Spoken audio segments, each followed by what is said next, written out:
Señores, gracias por continuar esta mañana aquí con nosotras. Altagracia Salazar. Bueno, ya estábamos haciendo la entrevista, Edith, sí, antes de que saliéramos con Laura Hernández, titular de la Oficina de la Defensa Pública. Yo conocí la Defensa Pública desde sus inicios y la verdad es que ha sido sujeta de muchas críticas y ha hecho un gran trabajo en favor de los ciudadanos. Ahora está de alguna manera interpelada por el Colegio Dominicano de Abogados, pero yo quisiera que empezáramos este diálogo, Laura, explicándole a la gente que no sabe lo que es, cuál es la función del defensor público y por qué actúa, y si es verdad que la defensa pública lo que es una institución para defender delincuentes. Mira, lo primero es, y es parte de lo que no se habla, que la defensa pública es un órgano constitucional. En la Constitución del 2010, posterior a la ley de defensa, se convierte en un órgano constitucional cuya misión es tutelar los derechos de todas las personas que por cualquier causa no tengan abogado.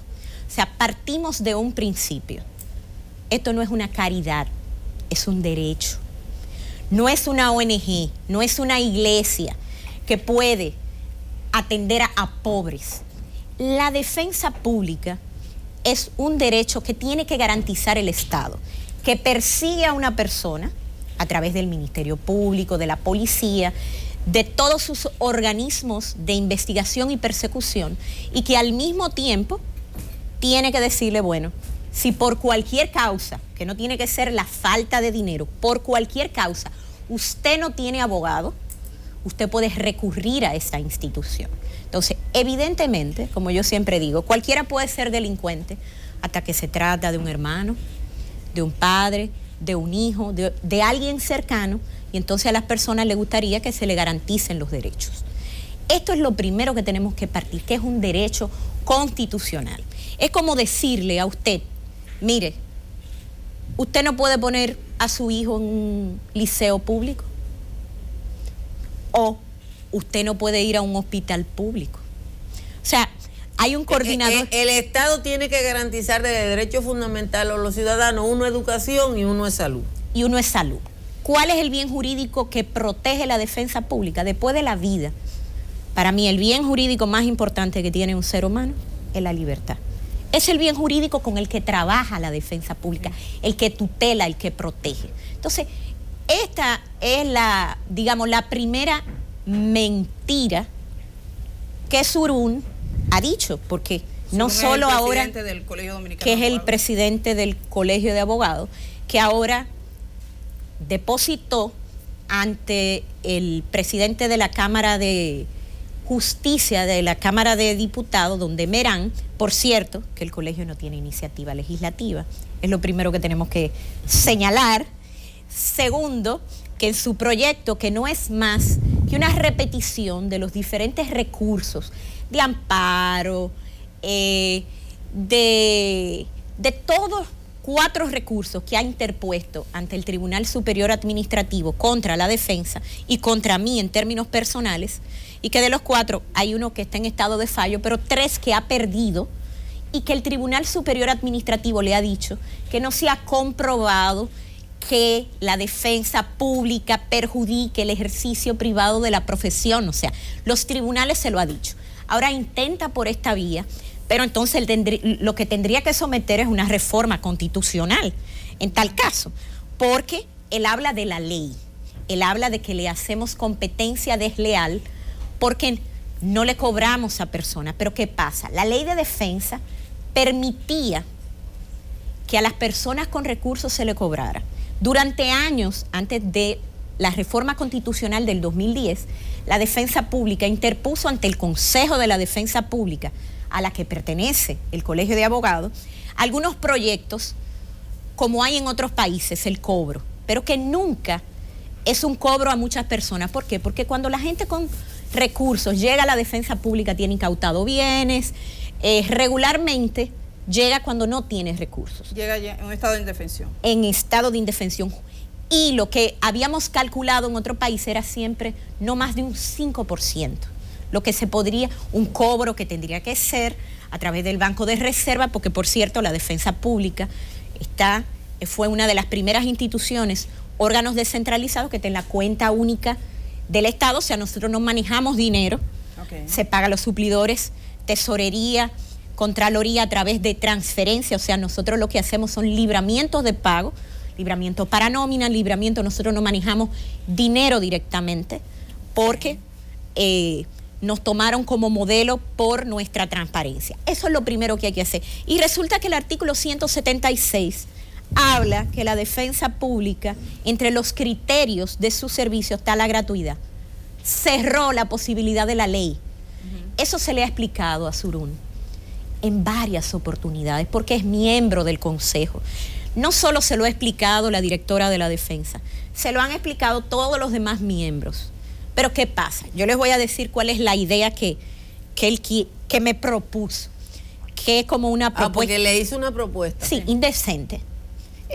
No del tipo de indecencia no de una de la película, no de la película, pero sigue siendo una propuesta indecente. Su propuesta es la siguiente. A él no le interesa las personas que no tienen recursos ni cómo se le defienda.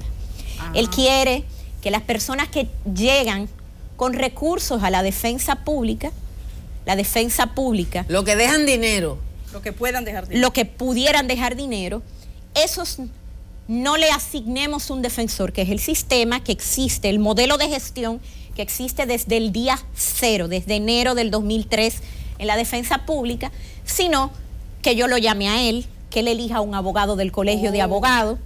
Un negocio. Y se le asigne a ese abogado y le pague la defensa pública. Evidentemente es un sistema imposible de sostener en un organismo estatal que ha elegido un modelo de defensa pública. La defensa pública de la República Dominicana eligió el defensor de carrera, alguien que es evaluado, alguien que es capacitado. Entonces él quiere que cualquier abogado que él decida sea quien defienda. O sea, que el colegio de abogados le proporcione al sistema de defensa un abogado que él eligió y que el sistema de defensa no conoce la competencia. Así es, pero que lo paguemos nosotros. Que lo paguen ustedes, pero ¿y eso? ¿Y eso existe en algún país? ¿Algo como eso? No. Chile es el único país en el hemisferio que tiene un sistema mixto.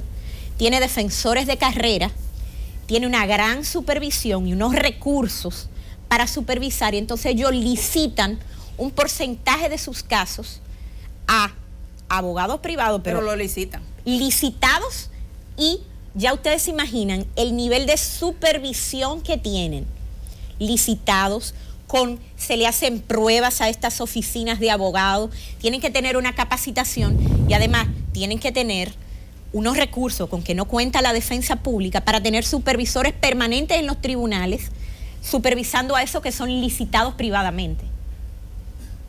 Entonces, esa es su propuesta. Él señala y miente como que la defensa pública lleva el 85% de todos los procesos penales. Eso nunca ha sido así. Es muy fácil de ver en nuestras páginas a través de los informes anuales. Por ejemplo, yo le pongo, no pude traerle de enero a junio del 2017 porque todavía el Poder Judicial, que es con quien comparamos, con lo que ingresa al sistema, no tiene listas sus estadísticas. Pero en el 2015 nosotros llevamos el 65% de todos los casos penales. 65%. Pero de ese 65% que llevamos en el 2015, ¿ustedes quieren saber cuánto nos entraron por el decreto de un tribunal de abandono de un abogado privado? ¿Cuánto? 39%. O sea que la mayoría de los casos de ustedes es porque los abogados abandonan. Sí. Ahora, ¿han visto ustedes sometimientos y además sanciones a abogados privados que el colegio valientemente sancione porque están dejando en estado de indefensión a los imputados? Pero más, ¿qué gana la defensa pública cargándose de proceso? Yo quisiera que todos y todos en la institución, que todos los imputados del país estén lo mejor defendidos por los mejores abogados, ojalá sean los privados. Pero si un tribunal le decreta el abandono, le da sus 5 días para que elija otro privado, no lo elige, nos envía a la defensa pública una solicitud. La defensa pública no tiene manera, porque es el organismo estatal, de negarse al tribunal para complacer al doctor Surún. Estamos hablando de que de todos los casos penales la defensa pública tiene el 60%. De ese 60% que tiene, el 39% es por abandono. Es casi la mitad. Es la mitad la que estamos recibiendo porque el colegio no hace lo que tiene que hacer. Apenas 21% de todos los casos penales serían la parte que se disputaría el colegio a ver si puede hacer negocio. Así es. Sí, porque los otros si lo abandonaron es porque no le interesa. No, eso no, solo le queda del 60% que ustedes defienden, 39% es por abandono. Eso no son, digamos. Eso fue en el 2005. Te pongo el otro ejemplo, 2016. Mire, vamos a ver. Nosotros llevamos, en vez del 65, el 67%, pero fíjense, nunca más está entre un 60, nunca ha sido más de un 70. Y no, de ese 67, el 34% era abandono. Era abandono. Cuando un abogado abandona al cliente, ¿qué consecuencia tiene eso o debería tener? ¿Cómo se regula? ¿Y cuál es la consecuencia para el cliente y para el tribunal? Porque yo supongo que afecta al cliente, pero afecta un proceso. Por supuesto, que retarda los procesos. ¿Por qué?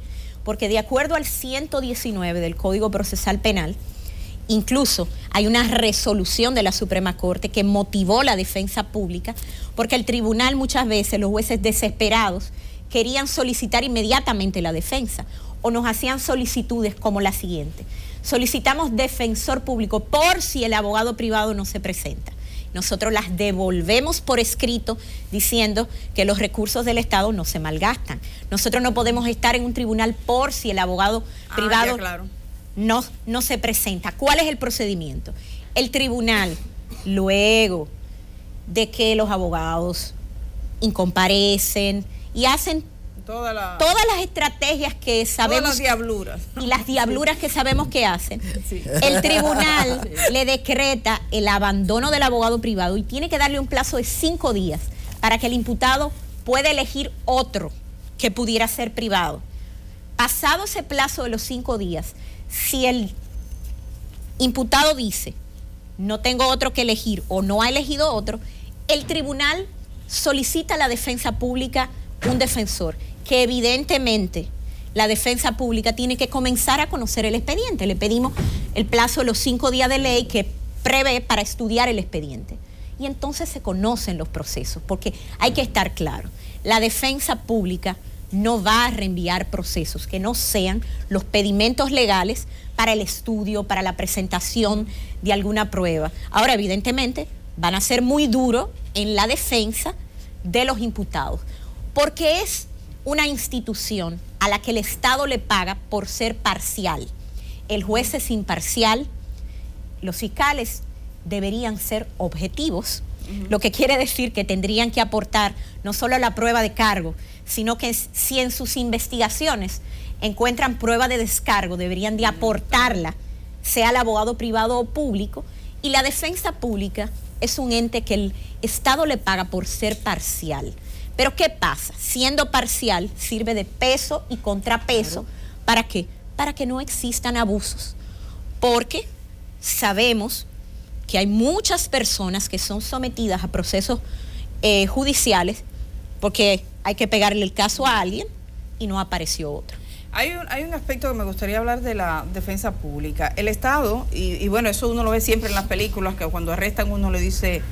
Usted tiene derecho. Tiene derecho a permanecer callado, todo lo que diga puede ser usado en su contra, y si no tiene abogado, el Estado le proveerá a uno. Así Esa es. frase usted, si no tiene abogado, el Estado Eso le se ha proveerá visto a uno. mucho en la película. Uno lo ha visto mucho. En el caso de República Dominicana, bueno, le está diciendo, hay un derecho constitucional, esa persona tiene derecho a acceder a un abogado. Si no tuviese los recursos o las maneras, el Estado le provee uno.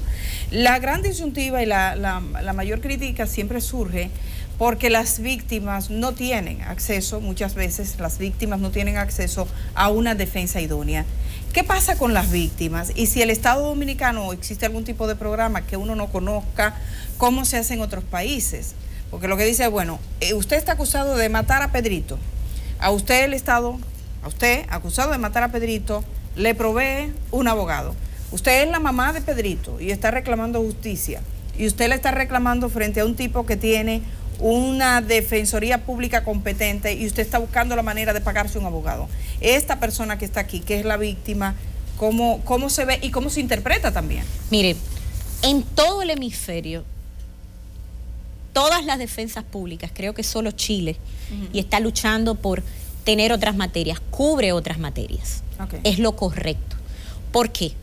Porque una cosa, evidentemente, el derecho de defensa es un derecho que está consagrado en todos los tratados internacionales, porque si el Estado te persigue, este es el primero que te tiene que garantizar.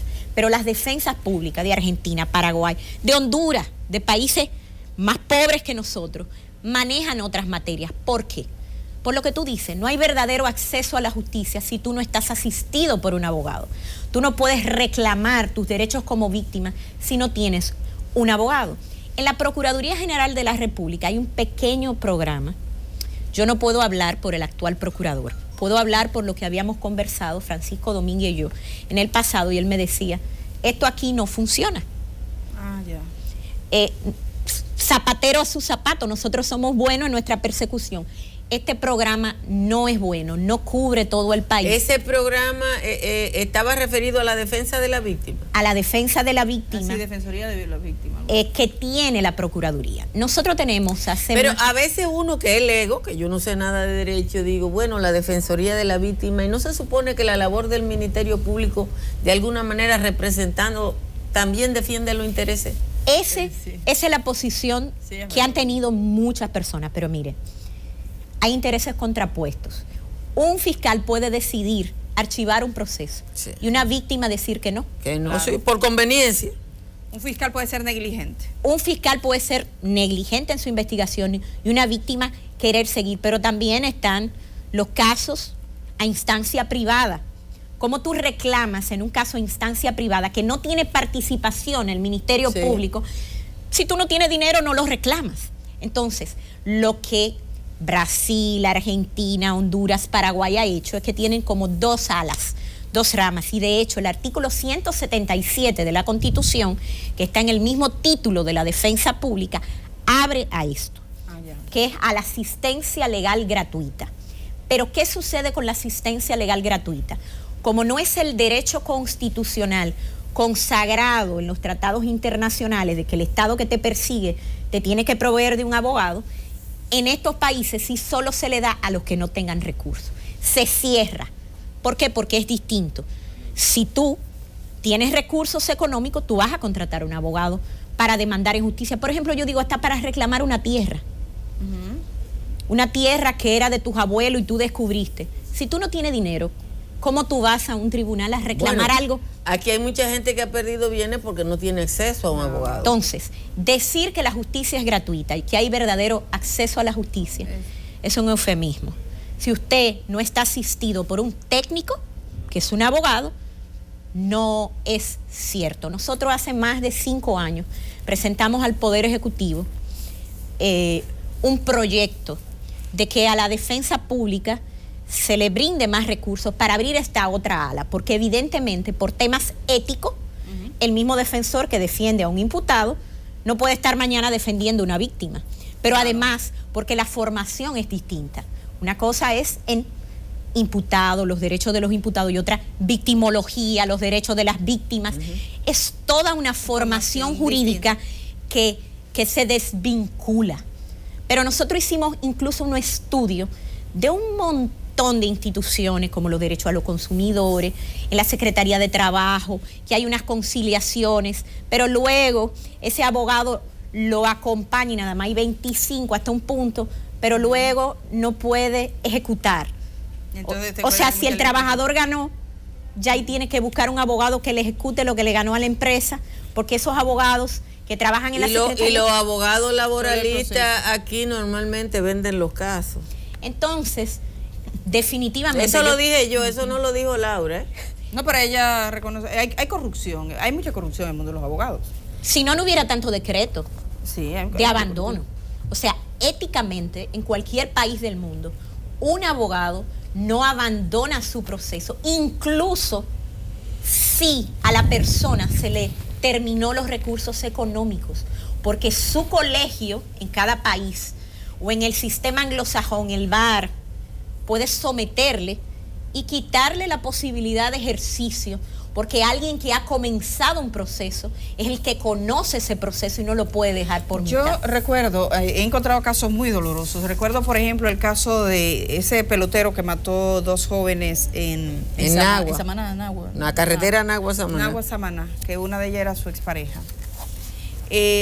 Tuve la oportunidad, le retiraron la querella. Entonces siempre me quedé preguntándome cómo pasó eso, que ese caso quedó en impunidad, ese pelotero se salió con la suya. Y en una oportunidad que viajé por un campo, alguien me dijo, mira, allí vive la mamá de una de las muchachas que fue muerta por el pelotero, y me senté a hablar con la señora. Me dice, lo que me pasó a mí no tiene nombre. El abogado llegó a un acuerdo sin mi consentimiento. O sea, le llevó un papel, ella firmó.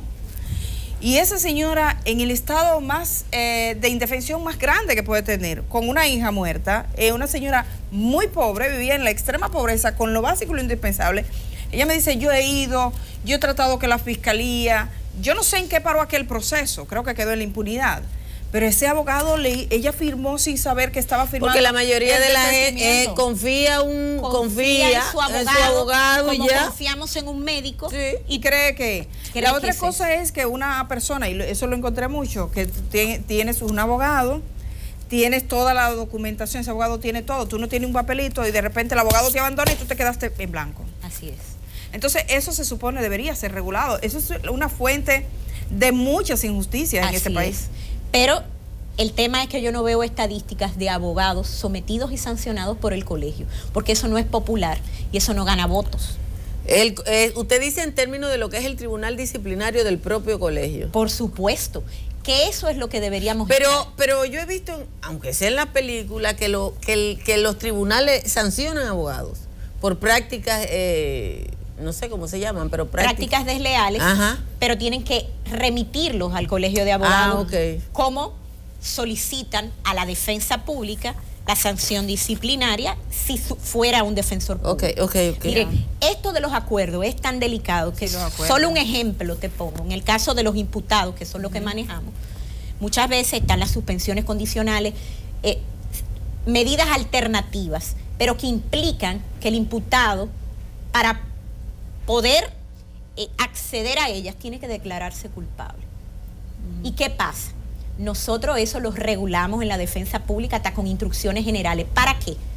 Para que la persona sepa lo que implica. Sí. Porque si no hay prueba, es mejor que a usted en un juicio lo declaren inocente. A usted llegaron a un acuerdo. Sí. A llegar a un acuerdo donde usted dijo que era culpable. Y la gente a veces se siente presionada y dice, sí, me declaro culpable, pero para no estar en prisión. Pero eso le daña su futuro incluso laboral. Y a veces llegan a un acuerdo y queda en prisión. Yo lo veía recientemente con el caso del diácono Ossi Reyes, que él llegó a un acuerdo con el Ministerio Público, fue y dice él que el abogado le dijo otra cosa y él chan. Llegó a un acuerdo sin darse cuenta y él está en la victoria. Nuestra instrucción general dice sí, o sea, está preocupado. El defensor tiene que firmar el imputado, pero eso tiene que revisarlo su coordinador. Hay una pregunta. Para que nadie, por no querer trabajar más, porque evidentemente ir a juicio es más trabajo, que llegar a acuerdo, sobre todo en fase Hay judicial. abogados que en el sistema norteamericano se hacen famosos, no por ir a juicio, sino por no ir. Exacto, por los acuerdos.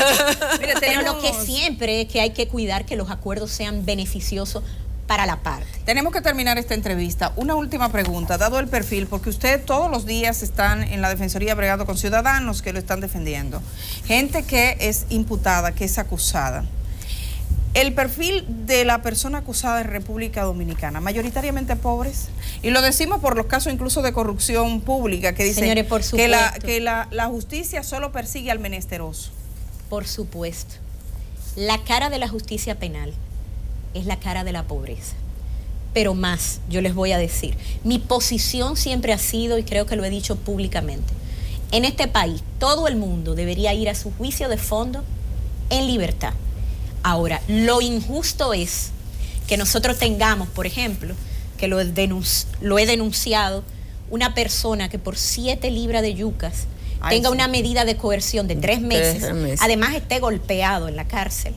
Sí, por cierto, ese caso usted lo conoce porque lo tenía la Defensoría Pública. Lo tiene la Defensa Javierca Pública. Mira, Javierca escribió un informe. ¿Qué es la jueza? ¿Javierca qué? Javierca Gómez. Y nosotros estamos preparando nuestra denuncia al Consejo con relación a porque esa tenemos magistrada. Entendido, ustedes están preparando una denuncia. Claro. De Javierca Gómez. Con todas nuestras pruebas. Javierca dice, a la Corte Suprema le dice al Consejo de Poder Judicial que ella, primero que ese hombre no tiene arraigo. Segundo, que no eran 7 libras de yuca, sino un saco. Sí, claro. Pero ahí sale un elemento. Además le dice que es haitiano. Y que es haitiano. Y que la imputación de haitiano hay que... Es un agravante. O sea, fíjense qué es lo que en nuestro país planteamos como no arraigo. Pobreza. Haitiano, que no tenía documento, pero yo digo, cuando lo tomaron preso no le pidieron documento para ver si era la persona que ellos querían tomar preso. Pero para ponerlo en libertad sí. Pero además hay un elemento que denunciaron los defensores y me gustaría que usted nos ampliara sobre ese señor de la yuca, que es que él era empleado de esa finca y fue para no pagarle el dinero de los cosa que es habitual. Claro, tenía hambre. Eso se llama un robo famélico. Pero lo grave es que nosotros vemos que todo el mundo defiende que se le dé medida de coerción diferente a personas que sí tienen arraigo. Yo digo que el arraigo tiene que ver con lo que podamos vivir en ensanches y no en Gualey, parte atrás o en barrio. Yo digo, las personas pobres, al único lugar que tienen para huir es para Haití, que está peor que nosotros. No, y que el arraigo en República Dominicana es el dinero. Así es. Pero fíjense cómo teníamos los franceses que se fueron. Yo digo, ¿quién puede irse? ¿Por aire, tierra o por mar? El que tiene recursos. Y el que es piloto. Y el que es piloto. Y a ese no le... Y además, por cierto, extranjeros. Pero todos los extranjeros no son iguales. Fíjense que nuestra falta de arraigo es con los extranjeros haitianos. El haitiano es negro y pobre. Mira, tiene demasiado agravante. Yo puse en Google y ustedes lo pueden hacer. Javierca Yuca preso. Ajá. Sí, y así te sale de una vez. Hay palabras clave, siempre usted puede encontrar. Entonces, usted pone Javierca.